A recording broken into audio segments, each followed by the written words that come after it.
Buenos días a todos. Que Dios les bendiga mucho. Y ya en esta tarde,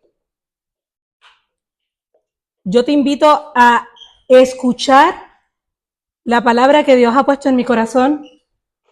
Y está muy atento porque posiblemente esta palabra es para ti. Cuando me dijeron que tenía que predicar la mañana de hoy, y esta oportunidad la agradezco y la acepto con temor y temblor delante del Señor. Y pensé en traer una palabra y durante ese tiempo pues estaba tranquila, sabía la palabra que iba a compartir con ustedes, pero ya en esta última semana el Señor cambió los planes y cambió esa palabra. Así que siendo obediente a la voz de mi Señor, es que quiero compartir con ustedes esta reflexión que he titulado Un encuentro divino en Betesda. Y si tienes tu Biblia, yo te invito a buscar en el Evangelio de Juan, en el capítulo 5, en los versículos del 1 al 9. En el Evangelio de Juan, capítulo 5, versículos del 1 al 9. Y en esta historia recordaremos lo que Jesús hizo en Betesda, en el estanque de Betesda. Y dice así la palabra del Señor. Juan capítulo 5, versículos del 1 al 9.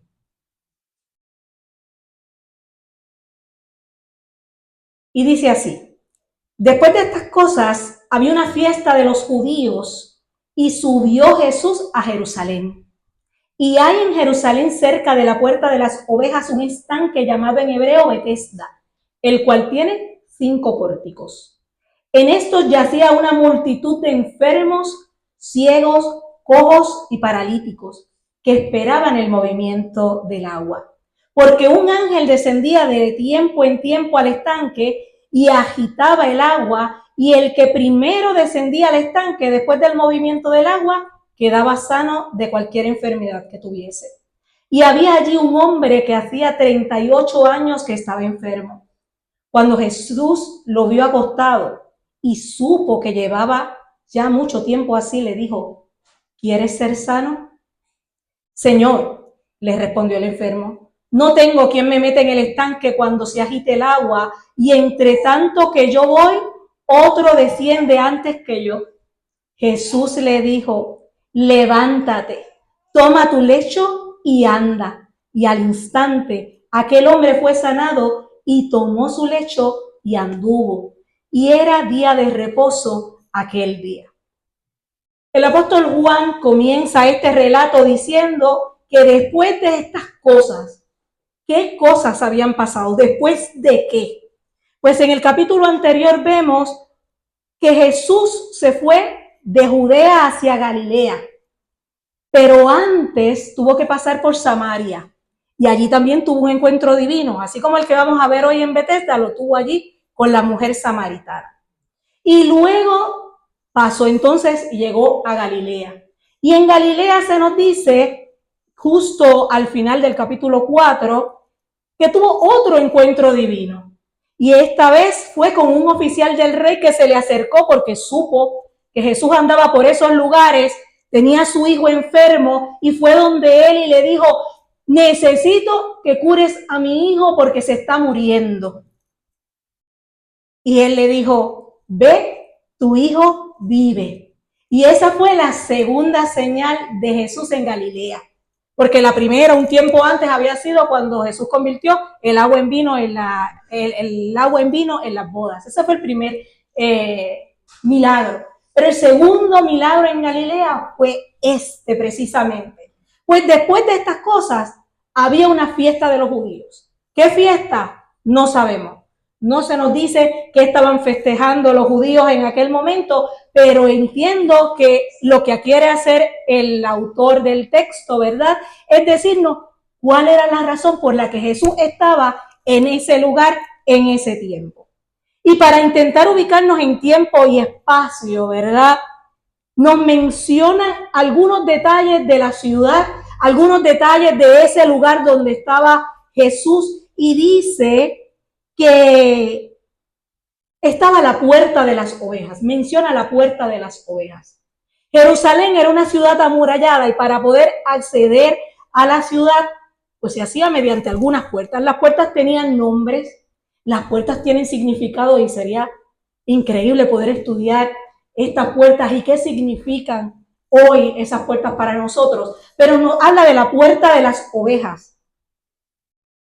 Por esa puerta que estaba situada cerca del templo, pero también estaba cerca de un estanque, del estanque de Betesda, entraban los animales, las ovejas, los corderos, que iban a ser entregados como sacrificio al Señor. Y muchas veces cuando entraban con estas ovejas y con estos corderos o con el animal que llevaban para ser sacrificado, llegaban al estanque, lo limpiaban y luego pasaban al templo para ser sacrificado. Por tanto, este lugar era muy visitado. Había mucha gente que pasaba por este sitio. Otro dato interesante que podemos ver es que yo creo que era la puerta menos protegida. Cuando vamos al libro de Nehemías, si no me equivoco, es en el capítulo 3, cuando está hablando de la restauración de los muros y de la restauración de las puertas, y se dice lo que se le hicieron a las puertas. En las demás puertas se menciona que se restauraron los cerrojos, las cerraduras, pero esta puerta en particular no menciona que tuviera cerradura. Por lo tanto, era la menos protegida de todas. Así que por aquella puerta, si no tenía cerradura, podría entrar cualquier persona a cualquier hora del día, incluyendo los animales. Y algo que me llama mucho la atención, ¿verdad? Un poco más adelante, en el capítulo 10, en el verso 7 de Juan, dice Jesús mismo acerca de él: yo soy la puerta de las ovejas. Increíble. Esto es algo como para quedarnos pensando que cuando yo llegué a este punto tuve que dejarlo todo y seguir reflexionando sobre esto. Él es la puerta de las ovejas, por donde puede entrar cualquiera, cualquier circunstancia o situación en la que pueda estar pasando la persona que sea, puede entrar por esa puerta a cualquier hora del día, incluyendo los animales. Porque Él es el buen pastor que cuida de sus ovejas. Pero bueno, no vamos a entrar en más detalles sobre esto, porque nos quedamos hablando de la puerta de las ovejas. Y donde queremos llegar es que había un estanque cerca de esta puerta que se llama Betesda. ¿Y saben lo que significa Betesda? Casa de misericordia, casa de gracia. Y es lo que precisamente vamos a ver en este relato, donde se reunía una gran cantidad de personas con diversas enfermedades, con diversas situaciones y situaciones críticas, Y allí vamos a ver actuando la gracia y la misericordia de Jesús. Hermoso. Y este estanque tenía 5 pórticos. En el versículo 3 dice que en estos yacía una multitud de enfermos, ciegos, cojos y paralíticos. Había una razón por la que todas estas personas estaban allí.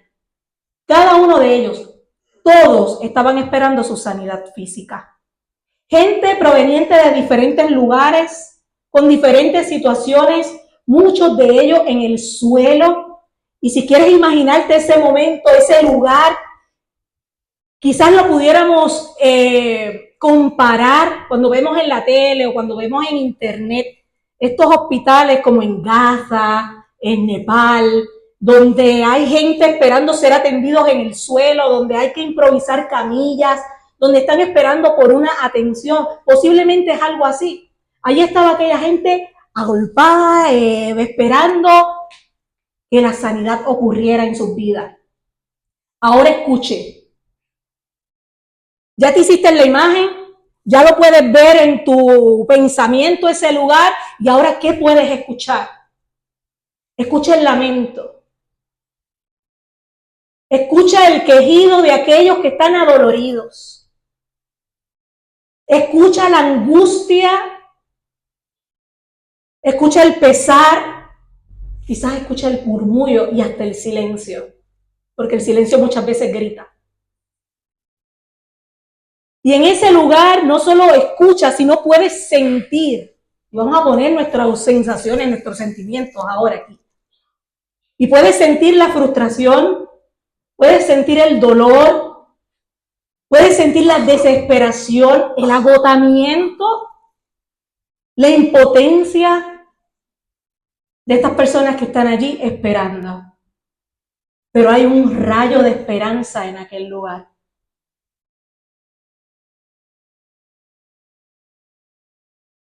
Estas personas estaban allí no porque fuera un lugar bonito. No era el mejor lugar para hacerte un selfie. No era el mejor lugar para llevar a amigos y familiares a pasar el día en aquel estanque. Como hoy, estamos ya en pleno verano, ¿verdad? Y buscas estanques, buscas playas, buscas piscinas para compartir en familia, con amigos, la comilata y todo. No, el estanque de Bethesda no era este tipo de lugar. Yo creo que no. Dice la palabra del Señor que estaban allí porque algo sucedía en ese estanque de vez en cuando. Cada cierto tiempo el agua se movía. Y el texto en la Reina Valera de 1960.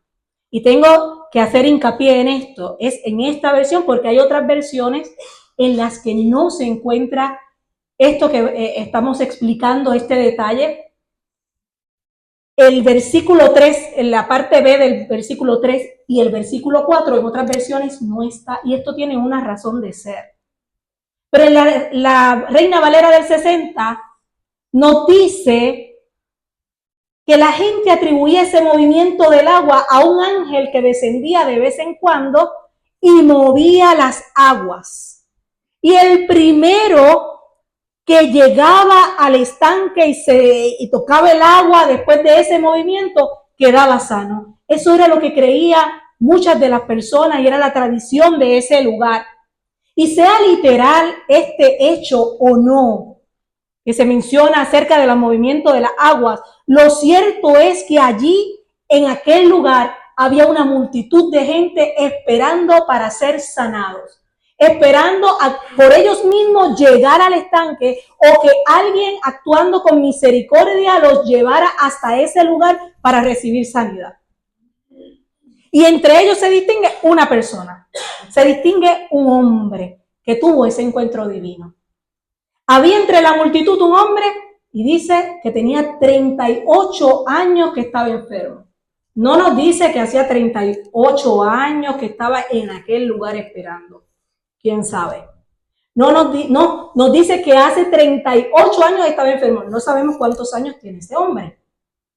No sabemos si nació así o si fue un accidente o qué le pasó a este hombre. No lo sabemos. Sí se nos dice más adelante en el texto que este hombre tenía un lecho y que estaba en el suelo y que no podía andar. Estaba paralizado. Estaba inmóvil. Por lo tanto, para poder llegar al estanque necesitaba que alguien lo ayudara a llegar hasta el estanque. Él dependía de la misericordia de alguna persona que por allí pasara, o de algún otro enfermo que no estuviera tan enfermo y quisiera ceder esa sanidad a este hombre. Pero fíjate en esto, Jesús, quien llegó allí, quien llegó a Jerusalén porque había una fiesta, llegó primero al estanque de Bethesda, a la casa de misericordia, y se fijó en el hombre. Y supo que llevaba mucho tiempo en esa condición. Y Jesús, lleno de misericordia y lleno de gracia, se acercó a aquel hombre. Qué bonito. Y Jesús le hace una pregunta. ¿Quieres ser sano? Un hombre con 38 años de enfermedad. Que él lo sabía. ¿Quieres ser sano? Y a primer momento a lo mejor no puede resultar como que, pero ¿y este tipo de preguntas? En Puerto Rico dirían, pero es que esto se cae de la mata. Si Germán fuera el enfermo y Jesús se le presenta a Germán y le dice, ¿quieres ser sano? Germán le va a decir, ¿en serio me estás haciendo esa pregunta? ¿Pero es en serio que me estás preguntando esto? Si fuera a mí, quizás yo le respondería, Lo que se ve no se pregunta. Jesús le preguntó a aquel hombre, ¿quieres ser sano? Y la pregunta es muy válida. ¿Y saben por qué es muy válida? Porque hay gente que lleva mucho tiempo en una condición y no quieren salir de ella. En mi país, muchas personas que no tienen un empleo reciben unas ayudas federales de Estados Unidos para ellos, para su familia, y le ayudan con el pago de la energía eléctrica, del acueducto y alcantarillado, para la compra en el supermercado, le dan tarjeta de seguro médico y le dan muchísimas ayudas que si estuvieran trabajando no las tuvieran. Lo tuvieran que pagar con el sueldo, vamos. Así que si nosotros vamos y le preguntamos a un desempleado allí, ¿quieres trabajar? Hay unos que sí, que necesitan el empleo, que están buscando, pero hay otros, los que reciben este tipo de ayuda, pero como no sabemos si la recibe o no, le podemos decir, ¿quieres trabajar? Estoy buscando quien trabaje en mi empresa. ¿Tú quieres trabajar? No. No, porque me quitan las ayudas, porque estoy muy cómodo así como estoy, no lo necesito. Hace unos años, cuando vivíamos en Ribadeo, en Lugo, frecuentábamos una zona y solíamos ver a esta mujer día tras día que pedía limosnas en aquel sitio. Ya la conocíamos por el nombre, la saludábamos, podíamos hablar con ella y en cierta ocasión notamos que ella tenía los zapatos rotos. No fuimos donde ella a preguntarle, oye, ¿necesitas unos zapatos? ¿Quieres que te compremos unos zapatos? No, no lo hicimos. Fuimos y le compramos unos zapatos, se los regalamos con mucha alegría, porque hacía mucho frío, estaba lloviendo muchísimo y sabíamos que le iban a hacer bien. Al pasar los días y verla una y otra vez, la veíamos con los mismos zapatos rotos.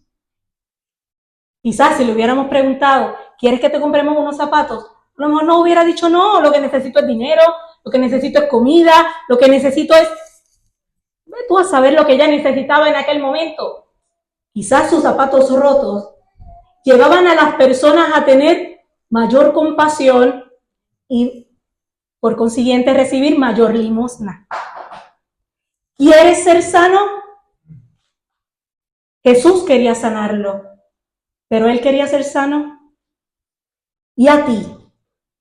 ¿Qué te ha mantenido estancado, paralizado, inmóvil en el suelo? Mi gente, hay enfermedades del alma y del espíritu que provocan que nos paralicemos, que provocan, que hacen que nos estanquemos, que nos quedemos quietos, que dejemos nuestros sueños a un lado y quedemos quietos esperando un milagro. Y hoy el Señor te pregunta, ¿tú quieres ser sano? ¿Quieres ser libre de eso que te paraliza? ¿Y cómo responderías tú al Señor hoy? Curiosamente, la respuesta que recibió Jesús de aquel hombre no fue entusiasta. No le dijo un sí con mucha euforia. Le respondió con una excusa. Y él dijo, Señor, no tengo a nadie que me meta en el estanque cuando el agua es agitada y mientras yo llego, otro baja antes que yo. Por esto que está aquí escrito, es que posiblemente se incluyó en algunas versiones el final del verso 3 y el verso 4, para poder explicar lo que estaba pasando. Él estaba esperando que las aguas se movieran y que alguien, o sea, no es mi culpa que yo esté así hace 38 años, es culpa de aquel que no me ha llevado al agua, es culpa de aquel que se ofreció pero no fue tan rápido para llevarme y otro se le adelantó, uno que estaba menos enfermo, uno que era mucho más rápido. Definitivamente este hombre no sabía quién le estaba haciendo esta pregunta. ¿Recuerdan cuando Jesús se encontró con la mujer samaritana? y le pidió agua a ella. Y la samaritana le dijo, ¿cómo tú siendo judío me pides a mí de beber, que soy mujer samaritana? Y Jesús le respondió, si conocieres el don de Dios y quién es el que te dice dame de beber, tú le pedirías y él te daría agua viva.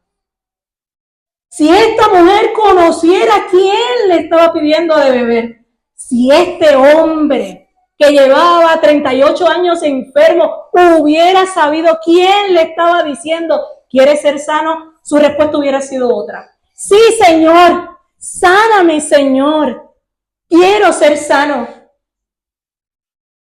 El hombre respondió que nadie estaba cerca para ayudarlo. Y Jesús le dijo, levántate, toma tu lecho y anda. Y al instante aquel hombre quedó sano y tomó lecho y se fue caminando. Miren qué increíble, no fue necesario que este hombre llegara al estanque. No fue necesario que otro lo llevara al estanque.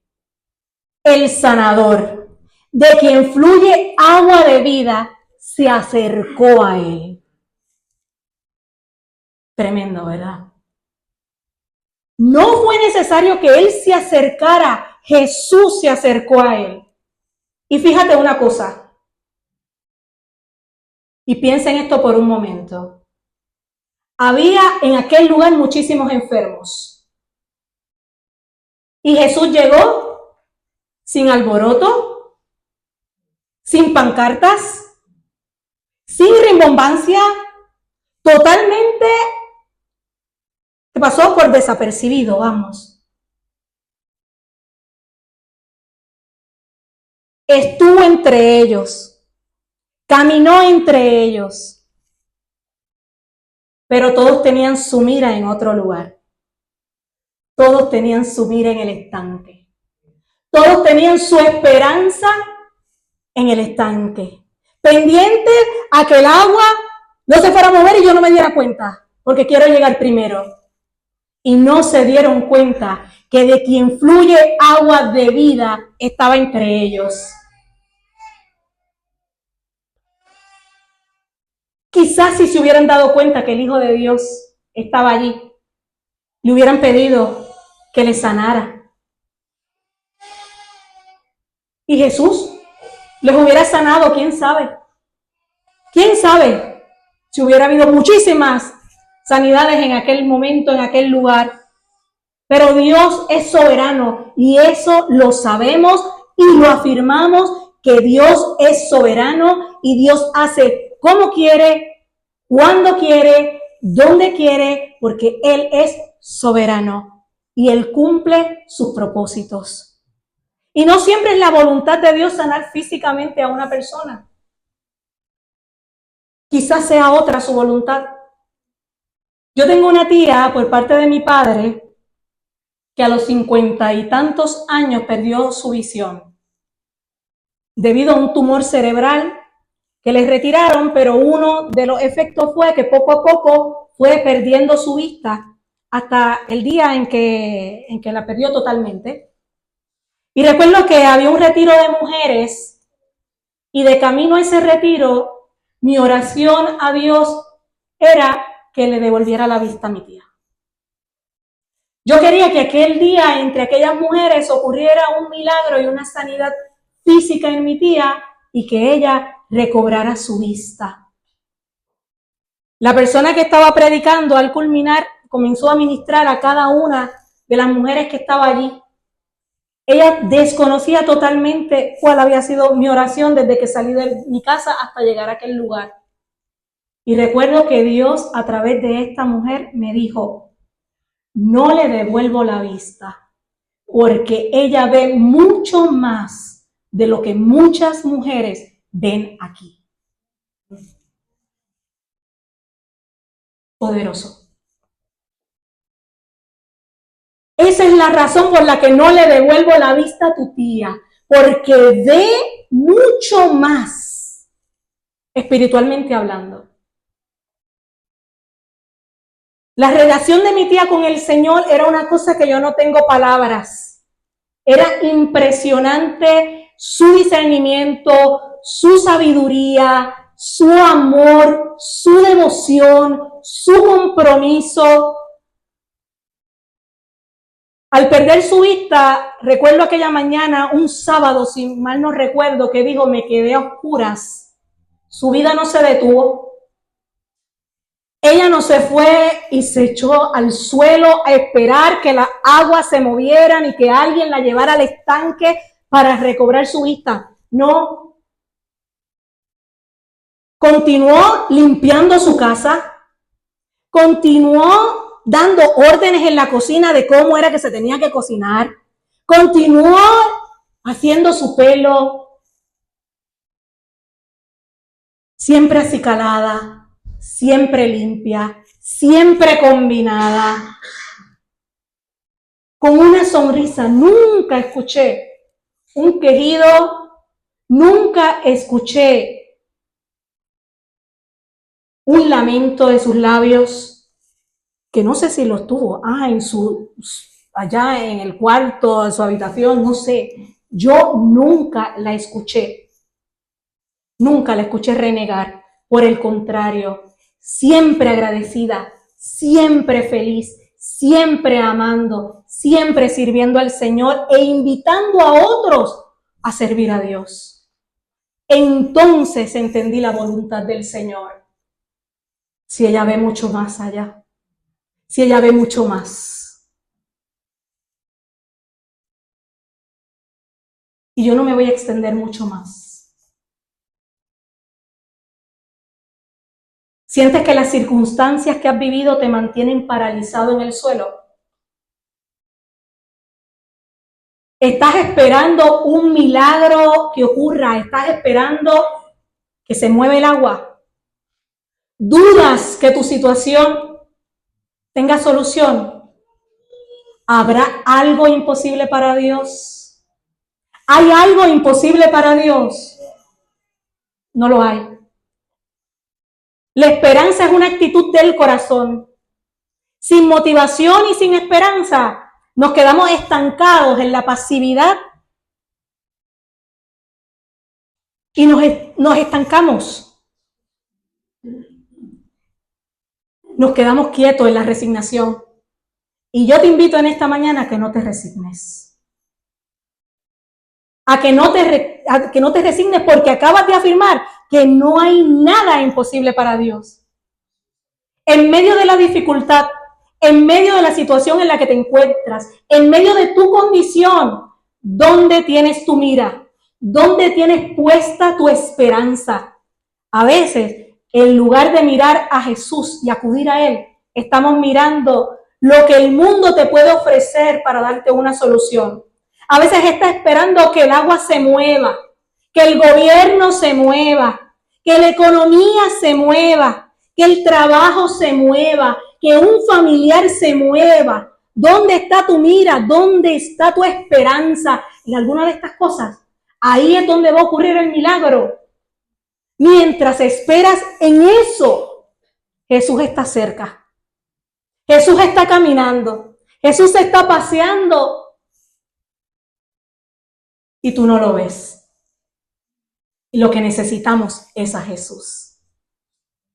Jesucristo puede sanar más que solo el cuerpo físico, también puede sanar nuestro espíritu.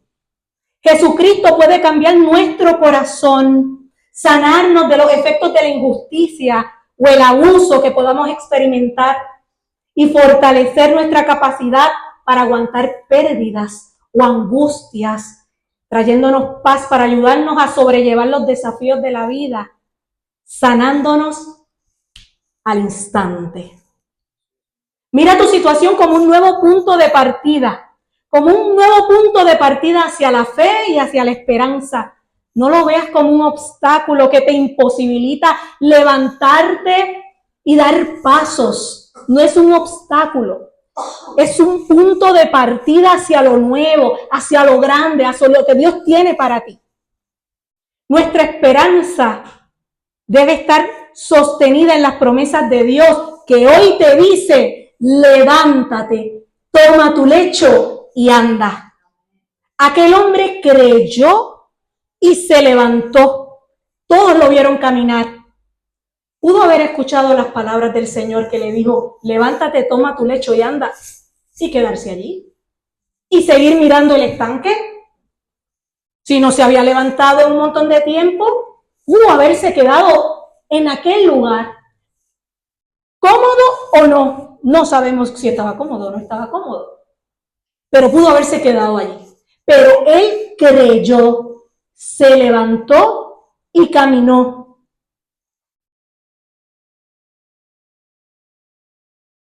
Él decidió creer.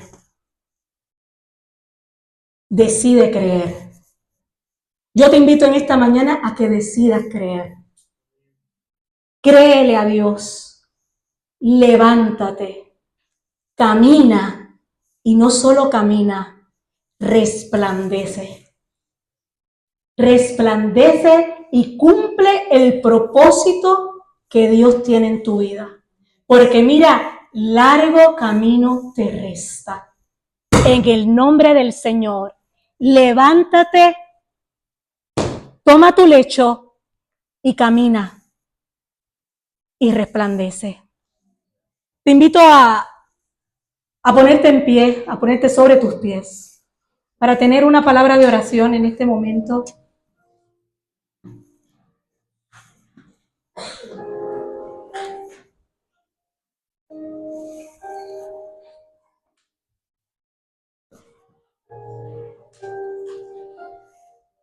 Grande y eterno Dios, a ti toda la gloria, toda la honra, toda nuestra adoración. Tú que caminas entre nosotros, tú que estás cerca y que hoy hablas a nuestro corazón. Tú que conoces nuestra condición, nuestra situación y lo que ha ocurrido, que nos ha mantenido por X tiempo de esta manera. Hoy tú ofreces sanidad a nuestro corazón, sanidad física, sanidad a la mente, sanidad a las emociones, sanidad al alma, Señor. Porque tú que le ofreciste agua de vida a la mujer samaritana y que le ofreciste sanidad y le diste sanidad a este hombre enfermo, hoy nos ofreces agua de vida, toque divino, nos ofrece, Señor, tu compañía, tu andar, Señor, y son tus fuerzas las que actúan en nosotros para ayudarnos a levantar cuando nuestras fuerzas se han terminado, cuando nuestras fuerzas se han menguado y no hay fuerzas para levantarnos. Tú nos tomas de la mano y nos levantas en el nombre de Jesús. A nuevos pastos, a pastos verdes, Señor. Porque así eres tú, Dios soberano. Señor, porque hay propósitos de vida, Dios. Porque hay talentos y dones espirituales que regalas a tus hijos y a tus hijas, Señor. Señor, trae sanidad. Trae sanidad al corazón afligido, Dios. Tú, Señor, que has recogido toda lágrima, ni una se ha desperdiciado porque tú has estado ahí recogiendo las lágrimas, Señor. Y todas las has levantado, Señor. Y has derramado bendición hasta que sobreabunde en esta casa, Señor. Tú estás en este lugar. Gracias. Gracias por ser tan cercano. Gracias, Señor, porque aún sin merecerlo, tú te acercas. Tú te acercas, Señor, y tú sanas. Ahora nuestra parte, Señor, queda en nosotros levantarnos, tomar el lecho y andar. Señor, pero queremos hacerlo de tu mano. Si tú no vas con nosotros, no. No temas, porque yo estaré contigo hasta el fin del mundo, dice el Señor. No te dejaré ni te desampararé, dice el Señor. Nuevas fuerzas, Dios. Que la luz no se apague. Enciende, Señor. Sopla espíritu de vida para que la llama arda, arda y arda hasta consumir. Estamos en tus manos, Señor. Gracias porque la esperanza nunca acaba y nos impulsa en esta hora para ser testigos de lo que tú, Señor, sigues haciendo en nuestros tiempos. No es cosa de antes, no son historias que quedaron en el pasado, Señor. Tú sigues haciendo como quieres, donde quieres y cuando quieres. Y a ti, Rey soberano, es al cual nos rendimos y adoramos. En el nombre de Jesús. Amén, amén y amén.